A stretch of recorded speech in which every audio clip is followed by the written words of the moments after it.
우리 하나님 예배하는 우리 모든 성도님 가운데 주님께서 주시는 크신 은혜가 늘 함께 하시기를 바랍니다.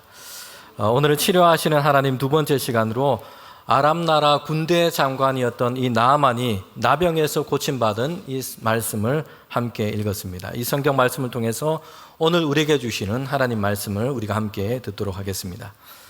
우리 지난 주간이었습니다. 우리나라 여자 배구를 대표했던 선수 중에 한 명이 있는데 국가대표 선수의 은퇴 경기가 있었습니다. 세계적인 선수였고 오랫동안 국가대표로 그렇게 활동해 왔습니다. 그런데 이제 나이가 30대 중반 나이가 됐습니다. 운동선수로는 이 신체적인 능력이 전성기가 지났다 생각했기 때문에 국가대표 은퇴를 결심하게 됐다 합니다. 저와 여러분에게는 전성기가 언제입니까? 남자분들은 100m를 12초, 13초 때 뛰었을 때, 또는 여자분들은 이렇게 생각하실 수도 있을 것 같습니다. 55 사이즈 옷을 입었을 때, 아니면 찬물로 세수만 했는데 막 얼굴에 막 빛이 날 때, 이때를 떠올릴 수 있을 것 같습니다. 그럴 때가 있긴 있었습니다. 그죠? 네. 우리가 신앙의 관점에서 본다면 예수 그리스도를 믿는 성도들은 누구에게나 최고의 날은 아직 오지 않았습니다. 우리 인생의 최고의 날은 믿음의 경주를 다 마치고 주 앞에 서는 날이 될 것입니다. 그때는 하나님께서 영광 중에 그 영광의 빛 가운데 우리가 하나님을 만나고 슬픔과 애곡하는 것이 없는 영원한 생명과 기쁨으로 주님을 대면하고 주님과 함께 살게 될 것입니다. 사도 바울은 누구보다도 열심히 믿음의 경주를 한 사람이었습니다. 그는 사도행전에 보면 그의 행적을 보면 정말 놀라울 뿐입니다. 어떻게 저런 열정과 열심을 가지고 예수님의 이 복음을 위하여 살아갈까, 이런 생각을 하게 됩니다. 낙심하지 않고 포기하지 않고 멀리까지 나아가서 예수님의 이 복음을 바울은 전했습니다.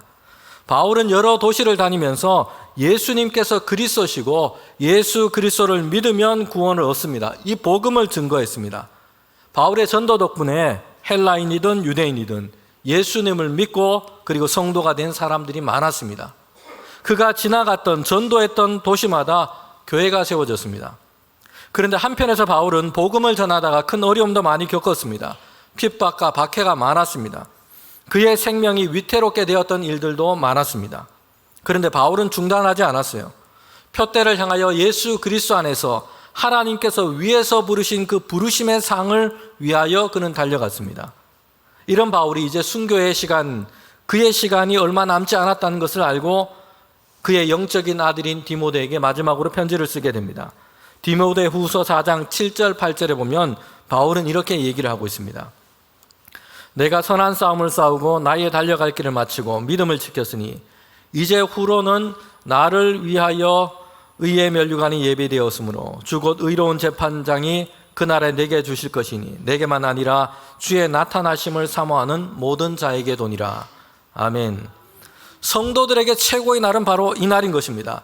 믿음을 지키며 달려갈 길을 다 가고 예수 그리스도의 은혜를 의지하여 하나님 앞에 서게 되는 날입니다. 그날에는 의의 면류관이 준비되어 있습니다. 여러분 올림픽 경기를 다 보셨죠? 올해도 파리에서 올림픽 경기가 있습니다. 올림픽 일정에 보면 그 마지막에 되는 일정 경기가 있는데 그것은 마라톤 경주입니다. 42.195km를 달리는 이 경기입니다. 그런데 이제 결승전에 처음으로 통과한 사람은 그 선수에게는 월계관이 주어집니다. 사도 바울은 이런 경주에 비유해서 지금 얘기를 하고 있습니다. 이 땅에서 주신 이 믿음의 삶을, 믿음의 경주를 다 하고 결승전에 들어가면, 하나님 앞에 가면 면류관을 쓰게 될 것이라 얘기합니다. 우리 모든 성도들에게는 여러분 이 날이 최고의 날이 될 것입니다. 그런데 흔히 사람들에게 내 인생의 최고의 날, 내 인생의 황금기가 언제냐 묻는다면 보통 흔히 사람들은 사회에서 승진을 하거나 좋은 성과를 낼 때, 이럴 때를 생각할 것입니다. 다른 사람들에게 대단하다라고 칭찬과 또한 부러움을 샀은 그런 인생의 시점을 떠올리게 될 것입니다. 나름대로 자기 분야에서 성공하고 정상에 올랐을 때, 그때를 인생의 전성기로 그렇게 생각하고 말할 것입니다. 오늘 성경에 나오는 이 나아만이라고 하는 인물은 최고의 정점에 올랐던 인물이었습니다. 열왕기하 5장 1절에 보면 나아만에 대해서 이렇게 설명을 하고 있습니다. 그 중에 앞부분에 보면 그에 대해서 이렇게 얘기를 하고 있어요. 아람 왕의 군대 장관 나아만은 그의 주인 앞에서 크고 존귀한 자니. 나아만에 대해서 소개하는 말인데요, 여기 보면 누구라도 그 인생에 있어서 앞에 붙이고 싶은 그런 수식어가 나옵니다. 나의 인생에서 정말 듣고 싶은 그런 말이 나아만에 대한 소개에 그렇게 나오고 있다는 것이요. 나아만은 군대 장관이었고요, 크고 존귀한 자였습니다. 나아만은 아람 나라라고 하는 곳에 군대 장관이었습니다. 장관이라고 하는 이 직책은 모든 군사를 다 통솔하는 그런 위치에 있었습니다. 그러니 아람 나라에서는 왕 다음으로 높은 이런 지위를 가지고 있습니다. 힘과 권세를 가진 그런 자였습니다. 누구라도 함부로 대할 수 없는 그런 존재였습니다. 이런 나아만을 크고 존귀한 자라고 그렇게 얘기를 하고 있습니다. 그런데 우리가 5장 1절 이 말씀에 보면 이런 나아만에 대해서 누가 크고 존귀한 자라고 이렇게 나아만을 여겨주고 있느냐 하는 것입니다. 물론 나라의 백성들, 신하들이 나아만에 대해서 이렇게 생각을 했겠죠. 그런데 성경 말씀에 보면 그가 섬기던 주인이 나아만을 그렇게 생각하고 있었던 겁니다. 다시 말하면 아람 나라의 왕이 나아만에 대해서 이 사람은 크고 존귀하고 그런 사람이라고 총애를 했던 것입니다. 아람 나라에서 나아만을 대신할 사람이 없었습니다. 그가 이룬 성과가 대단했습니다. 나아만은 큰 용사였고 전쟁에 나가서 용맹함과 능력을 보여주는 장군이었고 승리를 거두었습니다. 특별히 나아만이 있었던 그 시대는 아람 나라가 좋을 때였어요. 주변 나라 사이에서 군사력으로 경제력으로 우위를 점하고 있었습니다. 주도권을 가지고 있었던 그런 때였습니다. 이 아람이라고 하는 이 민족은 이스라엘 민족과의 관계를 보면 조상으로부터 봤을 때는 특별한 유대 관계가 있습니다. 여러분, 이스라엘 민족은 아브라함으로부터 시작해서 민족을 이루었습니다. 아브라함의 씨로 된 민족이 이스라엘입니다. 그런데 이 아람 민족은 나홀로부터 시작됐습니다. 나홀이라고 하는 이 인물은 아브라함과 형제간입니다. 그러니 민족의 시작으로 본다면, 그 혈통으로 본다면, 그 처음 조상으로 본다면 이스라엘 민족과 아람 민족은 형제간의 민족이 되는 것입니다. 그런데 역사는 단순하지가 않아요. 두 민족 간의 그 관계가 돈독하거나 좋았던 것은 아니었습니다. 두 민족 모두 왕이 세워지고 나라가 그렇게 되었던 시대가 됐습니다. 인접해 있었던 이 두 나라는 세력과 영토 다툼으로 잦은 분쟁이 있었습니다. 반목하고 전쟁하는 일이 잦았습니다. 이스라엘의 솔로몬 왕이 다스릴 때까지는 이스라엘이 아람을 압도했습니다. 그래서 아람이 이스라엘에 마치 종속되어 있는 것처럼 그랬습니다. 그런데 이스라엘 왕국이 남과 북으로 이제 나누어지게 됩니다. 세력과 힘이 약해지게 된 것이죠. 그때부터 아람은 주도권을 잡기 시작했습니다. 그래서 북이스라엘 그 주변부를 침략하기도 하고 힘과 영향력을 그렇게 넓혀갔던 것입니다. 나아만이 이 아람 나라 군대 장관이었을 때는 그 시대의 연장선상에 있었습니다. 아람 나라는 이스라엘과 그 주변 나라들에 대해서 우위를 가지고 있었습니다. 나름대로 힘을 떨치면서 영향력을 행사하고 있을 그때였습니다. 이런 시대의 군대 장관이었으니까 여러분, 나아만이라고 하는 이 인물이 가지고 있었던 그 위세가 어땠을지를 우리는 짐작할 수 있습니다. 사실 여기까지 보면 나아만이라는 사람은 그 인생은 정상에 올랐고 대단히 좋아 보입니다. 크고 존귀함을 다 받고 있습니다. 그 존재감이 얼마나 큰지 대신할 사람이 없어요. 하는 일도 잘 되고 정상에 올랐습니다. 이대로 쭉 가면 좋겠는데, 그러나 누구라도 그의 인생이 늘 그렇지는 못합니다. 굴곡이 있어요. 오른막이 있으면 내린막도 있고, 해가 잘 드는 양지가 있으면 그늘진 음지도 갖고 있습니다. 우리가 멀리서 보면 야, 저 사람은 정말 좋겠다 부러워하고 선망이 대상이 되는 그런 사람들도 있습니다. 인생이 매우 성공적으로 보여요.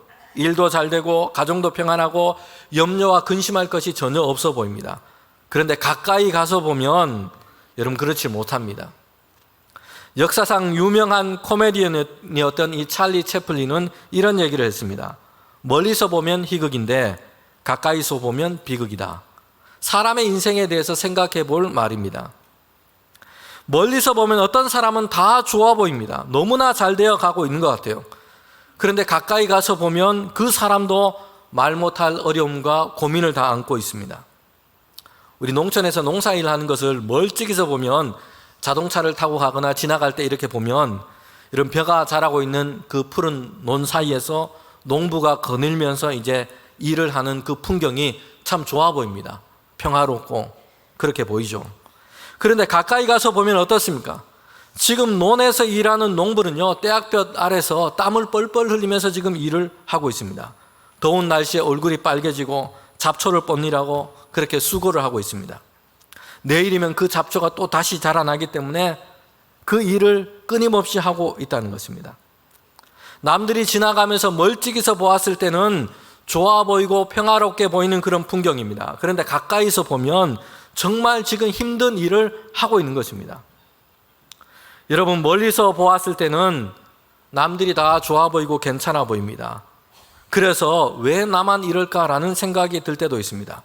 그런데 가까이 가서 보면 여러분, 그 사람도 고민하고 염려하고 아픔과 어려움을 안고 있기도 합니다. 그러게 우리가 교회에서 함께 모일 때는요, 다른 사람들과 비교하면서 이런저런 얘기하기보다는 서로 위로하고 격려해주고, 여러분, 이것이 우리에게 너무 필요합니다. 여러분, 그런 의미에서 옆 사람 보면서 한번 인사하고 얘기를 해주면 좋겠습니다. 네, 다 안다. 괜찮다. 주님이 함께 하신다. 네. 여러분, 멀리서 보면 아람 나라 군대 장관 나아만은 희극이에요. 다 좋아 보여요. 그런데 가까이서 보면 큰 어려움을 그가 안고 있었다는 것이요. 어떤 일이냐면 열왕기하 5장 1절 후반부에 보면 그는 큰 용사이나 나병 환자더라. 큰 용사이다라는 것까지는 좋았는데 그 뒤에 더 있는 것이요. 나병 환자였습니다. 나병, 즉 문둥병에 걸린 것입니다. 당시 사회적으로 문화적으로 이런 정황 아래서 문둥병을 생각한다면 이런 오늘처럼 병원 가서 수술을 받거나 약을 먹거나 치료를 받으면 된다, 이렇게 단순하게 생각을 할 수 없습니다. 문둥병은 피부에 생기는 병인데 감각을 잃어버리거나 짓무르고 썩어져 나가는 그런 병입니다. 고치기가 어려운 병이었어요. 뿐만 아니라 문둥병을 참 힘들게 하는 것은 여러분, 이 병은 부정한 병으로 생각이 됐다는 것이요. 죄와 저주와 부정함이 있어서 이 병에 걸린다라고 생각을 했습니다. 그래서 다른 사람들과 접촉하면 이 병이 옮겨질 뿐만 아니라 더 중요하게 그 당시 사람들이 생각했던 것은 부정함이 옮겨진다고 생각했습니다. 그래서 구약에 나오는 율법에 따르면 문둥병에 걸리면 그가 살아왔던 함께했던 그 가정과 동네에서 더 이상 생활을 하지 못합니다. 격리되고 분리돼요. 그리고 겨우 깨끗하게 되면 제사장에게 가서 먼저 확인을 받고 정결하게 하는 제사를 다 드리고서야 정상적인 삶을 살 수 있었던 겁니다. 나아만은 이런 병에 걸렸던 것입니다.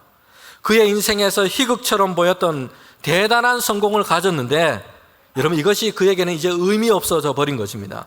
이 병으로 인해서 모든 것을 다 잃어버릴 위기 가운데 처한 것입니다. 나아만이라는 사람을 한번 생각해 보십시오. 아직 멀찍이서 바라보았을 때는 대단해 보였어요. 그의 인생은 희극이었습니다. 군대 장관이었고 왕에게 신임과 총애를 받고 있습니다. 힘과 권세와 부귀영화를 다 가졌습니다. 그런데 가까이서 보면 이런 비극과 어두움의 그림자가 그의 삶 가운데 있었던 것입니다. 병이 들었어요. 그런데 그 병이 문둥병이었습니다. 지금까지 얻은 것, 쌓아 올린 모든 것이 다 대단했지만 이제는 모래알처럼 그의 손에서 다 빠져나가고 이를 위기에 그는 처해져 있었던 것입니다. 여러분, 그런데 이것이 나아만이라고 하는 이 사람만의 이야기는 아닐 겁니다. 우리에게도 그렇습니다. 열심히 일했고 나름대로 성과를 얻어왔습니다. 그런데 한순간 잘못했던 실수나 잘못으로 인해서 나락으로 떨어지는 듯한 이런 일을 경험하기도 했습니다. 사고나 갑작스러운 병, 이런 일을 만나기도 했어요. 그래서 그동안 열심히 수고해서 쌓아 올린 이 안정적인 삶이 흔들리기 시작합니다.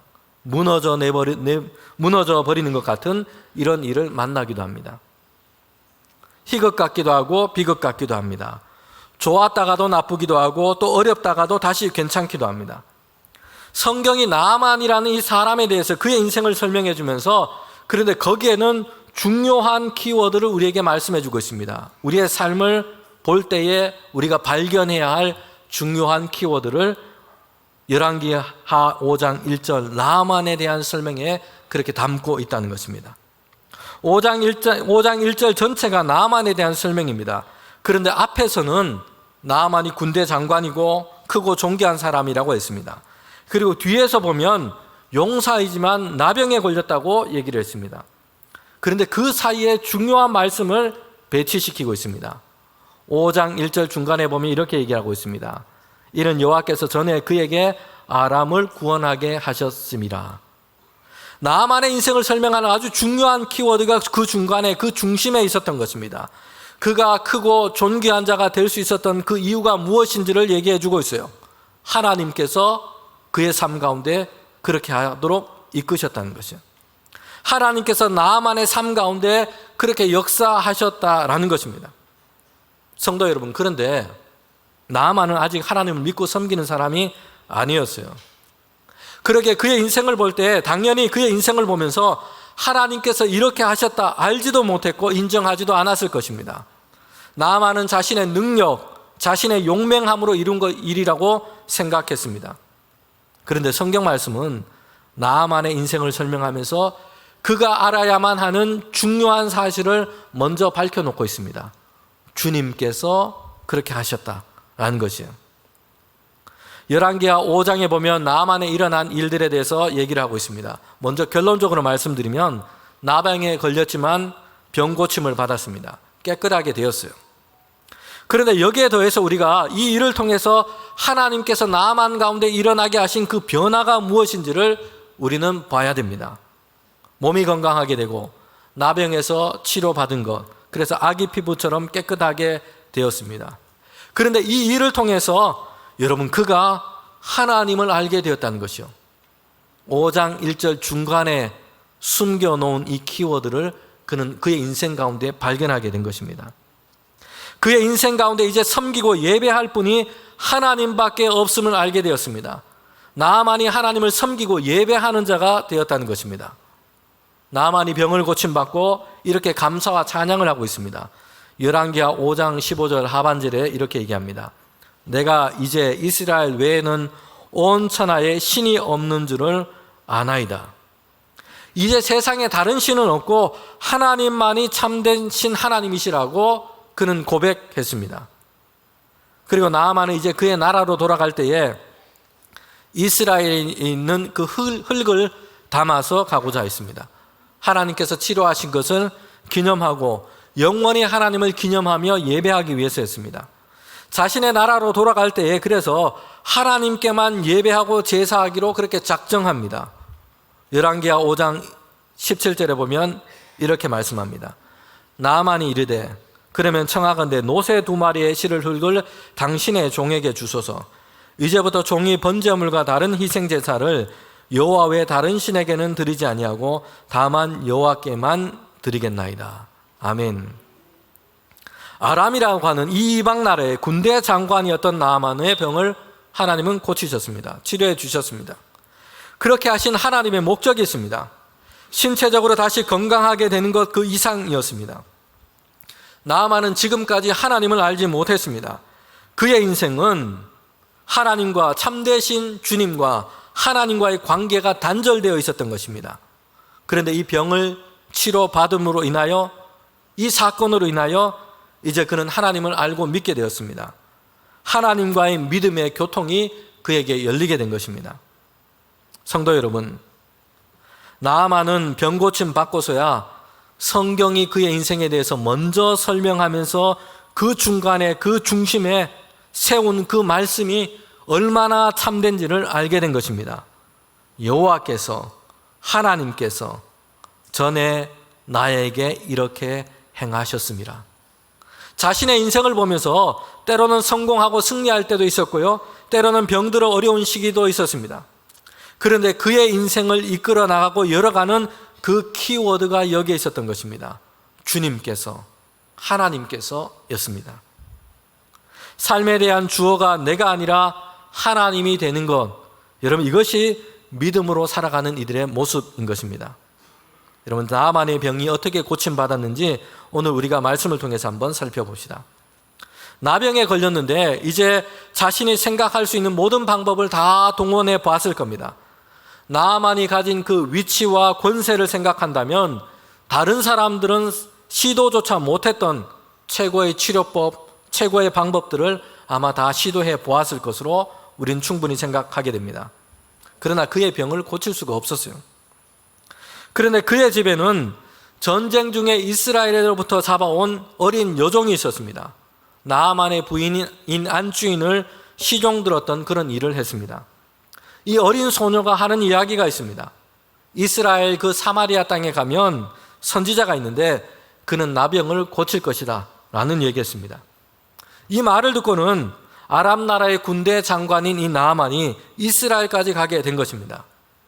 그리고 당시 북이스라엘에서 활동했던 선지자 엘리사를 찾게 된 것입니다. 우리는 이 사건에서 보면 성경에서 계속해서 대조시키고 있다는 것을 우리가 보게 됩니다. 크고 존귀하고 용사였던 이 나아만이 병이 들었어요.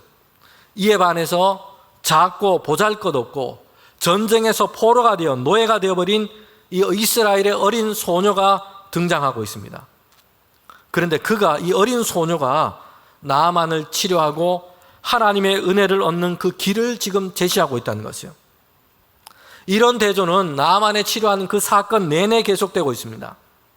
나아만이 선지자 엘리사의 말대로 강에서 7번 몸을 담궜을 때 목욕한 후에 나병이 깨끗하게 되었습니다. 그런데 이때도 보면 나아만이 들어갔던 그 강은 요단강이었습니다. 그런데 아람 나라에는 크고 넓고 맑은 강이 훨씬 더 많습니다. 나아만 스스로는 물론 그리고 주변에서도 나아만에 대해서 대단한 사람이라고 칭송받았던 사람이었습니다. 이런 나아만이 나병에 걸렸는데 하나님 그를 치료하십니다.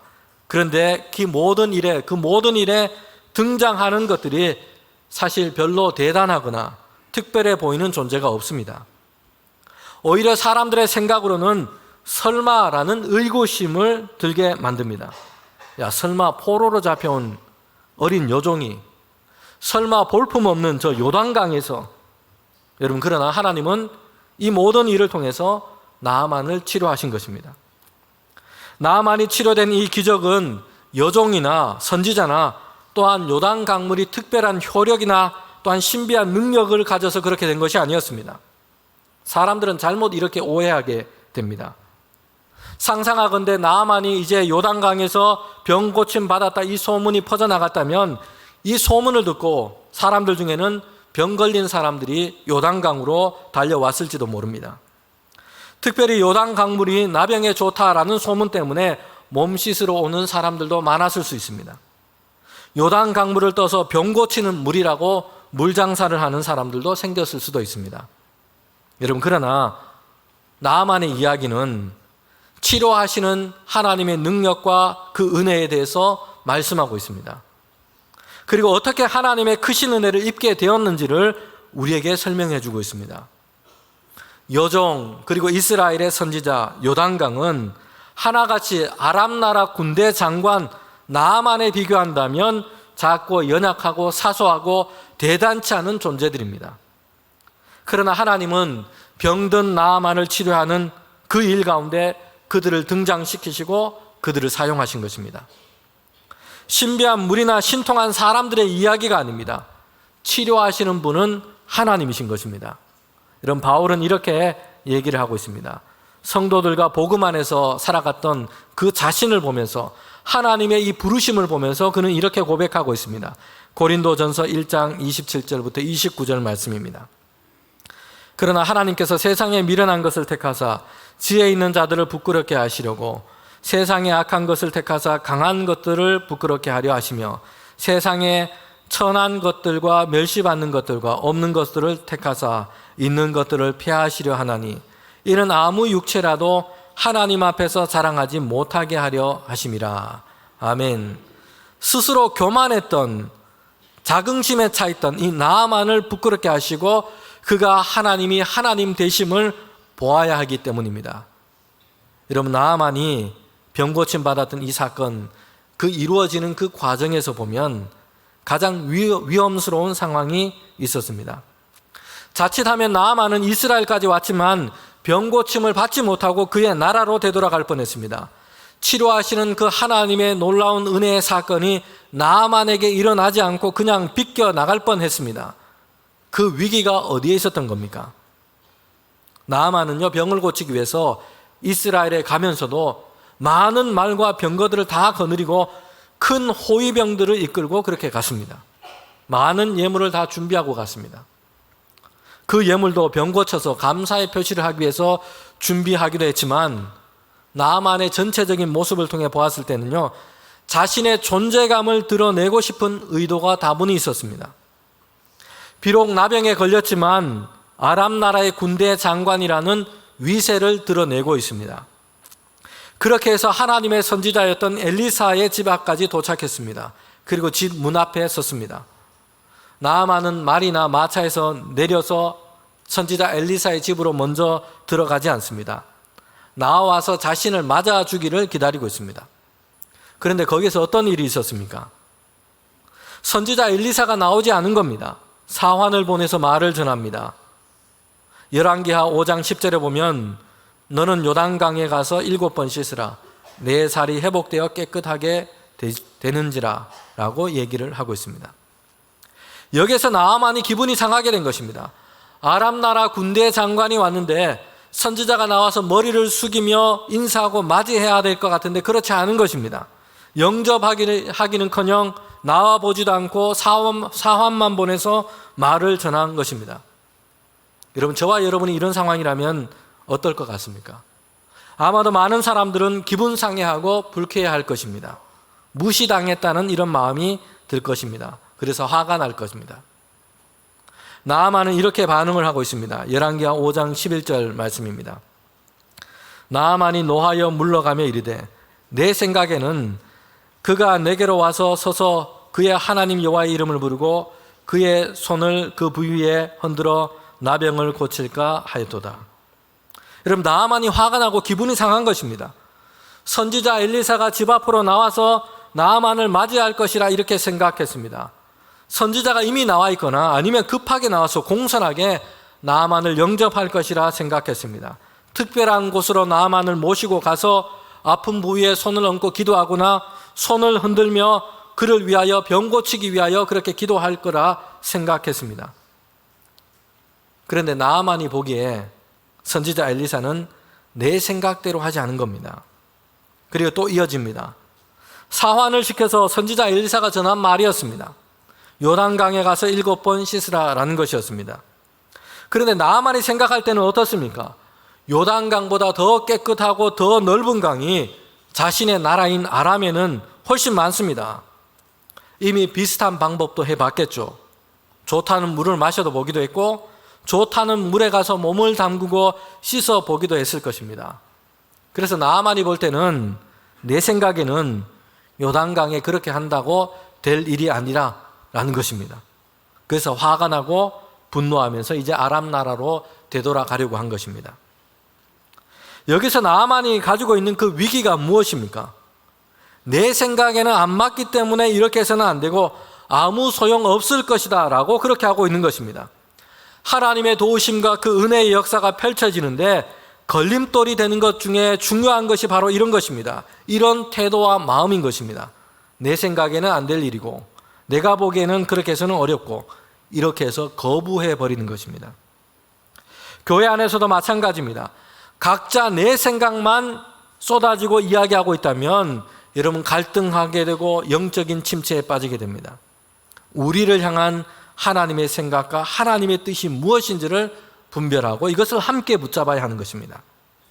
우리가 하나님을 믿고 전적으로 하나님의 도우심과 그 은혜와 인도하심을 바란다면 하나님 앞에서 내 생각 내려놓기를 잘 해야 합니다.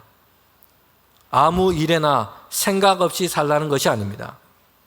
하나님의 은혜와 도우심을 구하고 하나님의 뜻하심을 따르려고 할 때는 그때는 먼저 내 생각 내려놓기를 잘 해야만 합니다. 하나님은 내 생각대로 움직이시고 내 생각대로 일하시는 분이 아니십니다. 하나님은 하나님의 뜻 안에서 우리에게 하나님의 은혜를 베푸시고 우리를 하나님의 선한 길로 우리의 삶을 인도하시는 것입니다. 여러분, 나아만은 분노하면서 그냥 되돌아가려고 했습니다. 그때 곁에 있던 종들이 그에게 말합니다. 선지자가 만약 더 크고 더 어려운 일을 말했더라도 병을 고치려고 이것을 했을 텐데 강에 가서 씻어 보자는 것이에요. 여기까지 왔는데 그래도 해보자라는 것입니다. 나아만은 선지자가 말한 대로 그래서 요단강에 들어가서 7번 몸을 잠그고 그렇게 씻었습니다. 그럴 때에 어린 나이 살같이 깨끗하게 회복되고 그렇게 고침받았습니다. 나병에서부터 고침받은 것입니다. 성도 여러분, 우리가 여기서 볼 때 나아만이 가진 인생의 문제는요, 문둥병만이 아니었다는 것입니다. 어떻게 보면 그의 인생을 하나님 안에서 복 있게 세워가지 못했던 가장 큰 걸림돌은 문둥병이 아니었던 것입니다. 내 생각, 내 위험, 내 위상을 주장하는 그런 마음이었던 것입니다. 이것이 하나님과의 관계를 단절시켰고 영적으로는 병든 삶을 살게 만든 것입니다. 나아만이 내 생각 내려놓기를 하고 선지자 엘리사를 통해서 주신 하나님의 말씀대로 행했을 때에 여러분 나병이 깨끗함을 받았습니다. 그리고 어린 나이에 살같이 회복되었습니다. 이 구절을 읽으면서 저는 나아만의 피부가 어린아이 피부처럼 깨끗하게 되고 그렇게 회복되었다라는 말씀인데, 이 말씀이 나아만이 하나님 앞에서 어린아이와 같은 존재로 회복되었다라는 말씀으로 그렇게 다가왔습니다. 순수한 마음, 깨끗한 심정으로 하나님의 말씀과 은혜 받기를 간구하는 그런 존재로 그가 회복된 것입니다. 성도 여러분, 내 생각, 내 자존심, 내 고집은 내려놓고 내게 온 시련과 어려움 때문에 분내는 마음, 섭섭한 마음, 이런 내 감정, 내 중심의 감정도 좀 내려놓고 모든 일에 순전한 마음으로 하나님의 은혜와 도우심을 간구하는 저와 여러분이 되기를 원합니다.